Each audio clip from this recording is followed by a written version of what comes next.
তোমার মতো সুন্দরীকেই আমরা বিয়ে করব। না না ঠাকুর, আমার পথ ছেড়ে দাও। আমাদের বিয়ে হয়ে গেছে। কি বিয়ে হয়েছে? হ্যাঁ ঠাকুর, আমাদের বিয়ে হয়েছে ঠাকুর। ও ঠিক আছে, আমরা দুটি ভাই জগাই আর মাথাই তোমাকে দেখে উন্মাদ হয়েছি, পাগল হয়েছি। এই এই সুন্দরী, আমরা কত পান করব আর তুমি আমাদেরকে নৃত্য প্রদর্শন করে দেখাও।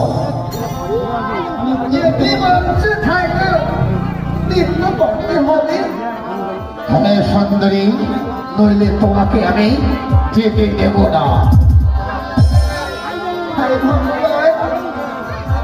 কি হয়ে গেল আমার, কি হয়ে গেল?